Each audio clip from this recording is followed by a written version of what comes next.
महाराष्ट्राचे उपमुख्यमंत्री एकनाथ शिंदे सध्या खेरवाडी परिसरामध्ये आहे। या ठिकाणी आपण पाहतोय प्रभाग क्रमांक 94 मध्ये पल्लवी पै सरमळकर, कुणाल सरमळकर बाहेर देणार दादा, ए दादा तिकडे बाहेर येणार ते उतरताना हे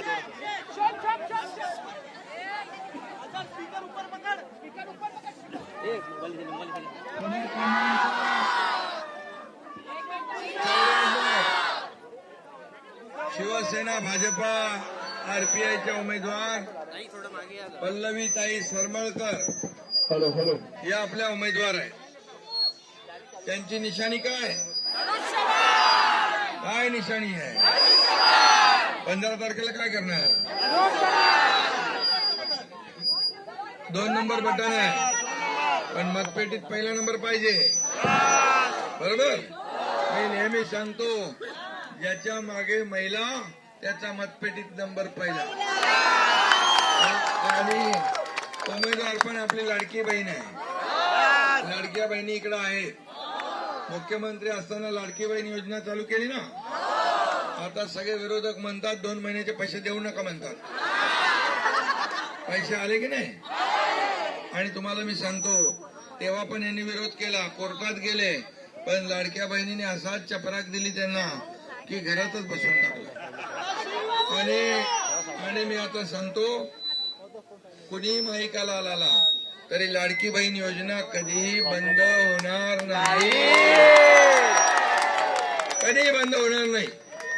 उलट आमच्या लाडक्या बहिणींना स्वतःच्या पायावर उभं करण्याचं काम आम्ही करणार। त्यांना लखपती झालेलं आम्हाला बघायचं, आणि तुमचा भाऊ खोटं बोलत नाही, जे बोलणार ते करणार। कमिटमेंट म्हणजे कमिटमेंट, बरोबर आहे? एकनाथ शिंदे का दूसरा नाम क्या है? कमिटमेंट। आणि म्हणून शब्द तुम्हाला देतो, या भागाचा विकास करू।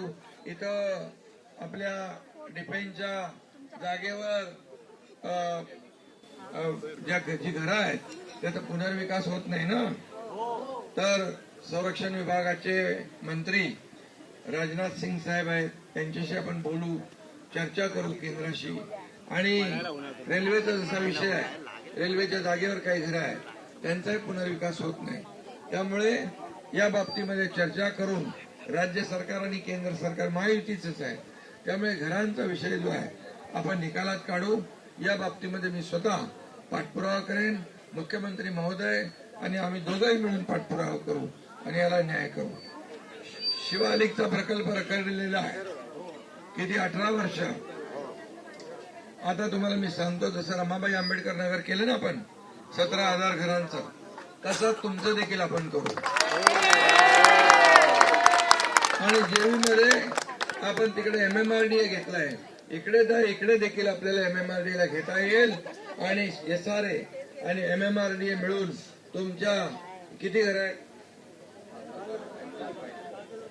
5,000 घरांचा मोठा प्रकल्प आहे। त्यामुळे मी आपल्याला सांगतो, आचारसंहिता संपल्या यामध्ये मी लक्ष घालीन स्वतः, आणि 125 एकर मध्ये आपल्याला मोठा प्रकल्प उभा राहताना या ठिकाणी खेळायला मैदान मिळेल, गार्डन मिळेल, हॉस्पिटल मिळेल, शाळा मिळेल, पार्किंग मिळेल।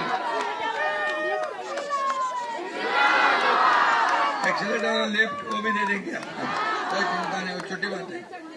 और मैं सभी लोगों को बहुत बहुत धन्यवाद देता हूँ, लेकिन इतना ही सुनो कि आने वाले 15 तारीख को क्या करेंगे?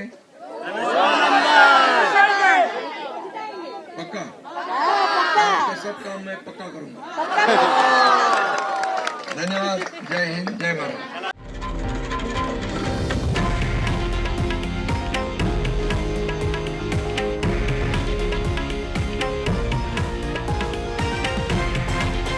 हे आहे देशातील नंबर 1 न्यूज नेटवर्क आणि आपण पाहत आहात TV9 मराठी, एकमेव।